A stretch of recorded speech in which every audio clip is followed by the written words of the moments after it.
لبیک والوں کو 22 لاکھ ووٹ ملا ہے، سیٹ ایک بھی نہیں ملی۔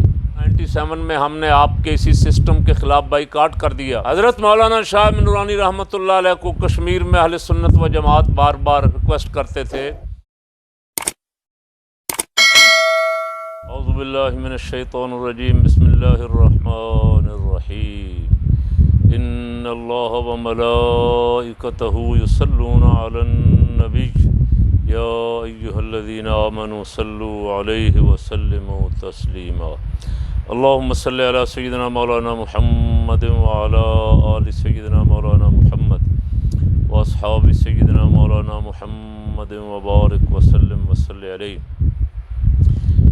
کشمیر کے انتخابات کی ابھی تک گونج سنائی دے رہی ہے۔ انتخاب ہو گیا، جیتنے والے جیت گئے، ہارنے والے ہار گئے۔ کچھ ہارنے والوں کی چیخیں سنائی دے رہی ہیں، کچھ جیتنے والوں کے ڈھول ڈمکے سنائی دے رہے ہیں۔ اور آج یعنی 28 جولائی کو مظفر آباد میں مسلم لیگ نون نے ایک پریس کانفرنس کی ہے، جس میں سابق وزیر اعظم شاہد خاقان عباسی، آزاد کشمیر کے حاضر وزیر اعظم راجہ فاروق حیدر، احسن اقبال اور کچھ اور لوگ بھی ان کے ساتھ بیٹھے ہوئے تھے۔ وہ فرما رہے تھے کہ ہم اس الیکشن کا رزلٹ نہیں مانتے۔ کل سے مریم صفدر کا بھی ٹویٹ چل رہا ہے کہ میں نے 2018 والے الیکشن کا رزلٹ بھی ابھی تک نہیں مانا اور میں یہ رزلٹ بھی نہیں مانتی۔ آپ کا حق ہے نہ مانے، لیکن میرا سوال یہ ہے، جس رزلٹ کو آپ نہیں مان رہی اس اسمبلی میں آپ کیوں بیٹھی ہوئی ہیں؟ آپ سے مراد آپ کی پارٹی، آپ تو نااہل ہیں، آپ تو نہیں بیٹھ سکتی وہاں۔ آپ کی پارٹی کے لوگ جو بیٹھے ہوئے ہیں سینٹ کے الیکشن میں، قومی اسمبلی کے مختلف عہدوں کے الیکشنوں میں بھی بڑا پورا زور لگاتے ہیں اور کہتے ہیں ہم مانتے بھی نہیں۔ یہی مولانا فضل الرحمان بھی کہتے تھے کہ میں اس الیکشن کو ناجائز سمجھتا ہوں۔ کہتے تو وہ ہر الیکشن کو ہی رہے کہ میں ناجائز سمجھتا ہوں، لیکن پھر بعد میں ان کے معاملات طے ہو جاتے تھے۔ ابھی تک ان کے اس حکومت سے معاملات طے نہیں ہوئے۔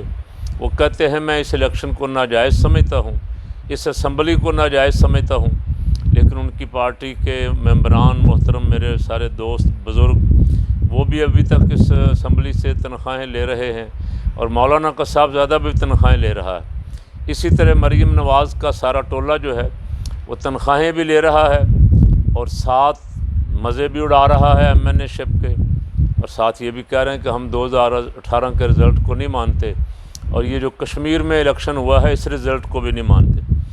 اس میں آج شاہد خاقان عباسی صاحب نے بڑی مزیدار بات فرمائی، مجھے سن کے بڑی ہنسی بھی آئی اور مزہ بھی آیا، اور اسی لیے میں اس پہ یہ کلپ کر رہا ہوں۔ شاہد خاقان عباسی صاحب نے فرمایا کہ ہمیں ووٹ پتہ نہیں کتنے لاکھ کہا انہوں نے، اتنے لاکھ ووٹ ملا ہے اور سیٹیں صرف 6 ملی، فلاں کو اتنے ووٹ ملے ہیں اور ان کو سیٹیں اتنی ملی۔ تو خاقان عباسی صاحب یہ سوال تو ہم بڑی دیر سے کر رہے ہیں۔ ابھی 2018 کے الیکشن میں بقول آپ کے اور بقول اداروں کے لبیک والوں کو 22 لاکھ ووٹ ملا ہے، سیٹ ایک بھی نہیں ملی۔ لبیک والے کہتے ہیں ہمیں 30 لاکھ ووٹ ملا ہے، چلیں آپ کہتے ہیں 22 لاکھ ملا ہے، دونوں کے درمیان میں کر لیں، 22 ہی مان لیں۔ 22 لاکھ ووٹ جس جماعت کو ملا ہے اس کے حصے میں ایک سیٹ بھی نہیں آئی قومی اسمبلی کی۔ آپ اس وقت تو نہیں بولے کہ یہ الیکشن جو ہے یہ جعلی ہے، یہ الیکشن جو ہے یہ ریگنگ ہوئی ہے، اس الیکشن کو ہم نہیں مانتے، ہم اسے ناجائز اس لیے سمجھتے ہیں کہ ان کا 22 لاکھ ووٹ ہے اور ان کو سیٹ ایک بھی نہیں ملی۔ اپنی باری آپ کی چیخیں سنائی دے رہی۔ تو صاحب یہ تو نظام آپ کا اپنا ہی بنایا ہوا ہے۔ آپ نے 88 میں، آپ کو یاد ہے جمعیت علماء پاکستان، اس وقت ابھی ووٹر بھی بہت تھوڑے تھے، جمعیت علماء پاکستان کو 18 لاکھ ووٹ ملا اور سیٹیں صرف 3 ملی قومی اسمبلی کی، اور اس کے مقابلے میں آپ کے تھوڑے سے ووٹ چند لاکھ زیادہ تھے اور آپ کو 70-80 سیٹیں مل گئیں۔